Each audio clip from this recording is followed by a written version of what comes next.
Friends टिके भाविल तुम्हें जो प्लेन रे बसीच ता 24,000 फुट उच्चर उड़ी अचानक से प्लेन छात उड़ी बाहरी गला तो तुम सह कौन हेब। आउ टिके भाविल तुम्हें जो प्लेन रे बसीच ता 41,000 फुट उच्चर उड़ी तार अचानक इंधन सरीगला तो तुम सह कौन हेब। यही दुईटी घटना क्यों हॉलीवुड किंबा बॉलीवुड स्टोरी नुहे बरं यह एक सत घटना। तो आसन जानिबा ए वीडियो रे ए घटना संपर्क में।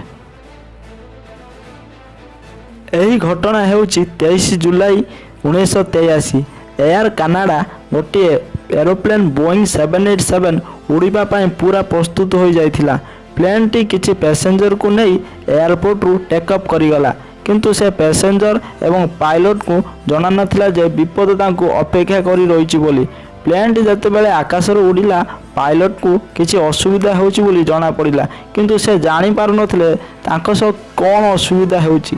तेणु पायलट तांको क्रू मेंबर मान को डाकी प्लेन रे केते कौन फ्यूएल अच्छी कैलकुलेट करी तांको जणाय पाए कहले।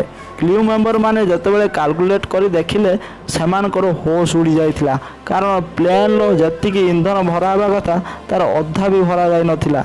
एही भूल एथिपाई होइथिला जे इंधन भराइथिया मेसिन रो किछि त्रुटि जोगु। रॉबर्ट पियर्सन जे कि प्लेन को उड़ाई थिले से भाबिले प्लेन टी को विंपिंग रे लैंड करिया पाई जोटा सबुठ पाख जगह थिला किंतु समस्या तो एबे स्टार्ट हो जाइथिला। जतेबेले प्लेन को विंपिंग आड़ को नैथिले प्लेन लो पूरा पूरी इंधन सरी जाइथिला। प्लेन लो इंधन सरी जिबारु सबु प्रकार जंत्रपाति यार काम करिवा बंद कर देइथिला। एही परिस्थिति रे प्लेन को लैंडिंग करिवा पूरा पूरी असंभव थिला। एबे से प्लेन लो पायलट को पाखरे गोटे उपाय थिला जे ग्लाइंडिंग करी प्लेन टी को लैंड करिया पाई।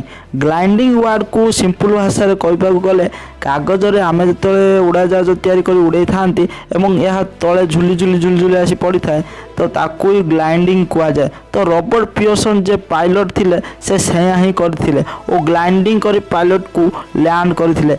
एकथा शुणिया पाई जतिकी सहज लगुच प्रकृत में सेतिकी सहज नथिला कारण पूर्व कौन भी प्लेन ग्लाइंडिंग करी लैंड करी नथिला।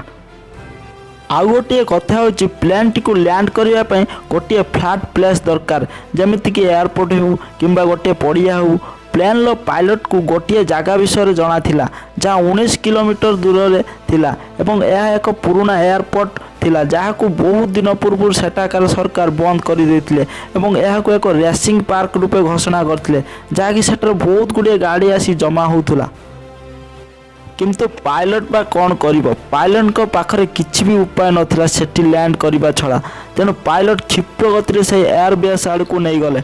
प्लेन को देखी सेठाकार लोक सेमानकर गाड़ी सब साइड करदेले किंतु एतिकिरे तांकर समस्या सरी नथिला और जतेबेले से प्लेन टी को लैंड करिया पाए आग चक्का खोली थिले तो चक्कटी पूरा पूरी लॉक हो जाइथिला एवं प्लेन टी जतेबेले भूमि उपरे स्पर्श करथिला प्लेन आग पार्श्वटी भूमि रे घोषारी हो गला जहाँकि एक समस्या नथिला बरं यह एक गोटे वरदान थिला कारण यह घोषारी जिबा फल रे यह पूरा ब्रेक परी काम करिथिला। एथिरे कौन सी लोकंकर भी कौन सी क्षति हो नथिला भाई मानिया को पड़ो से दुई पायलट को रॉबर्ट पियर्सन एवं मॉरिस पिएटिंग को सेठाकार सरकार बेस्ट एयरमैनशिप अवार्ड प्रदान करथिले।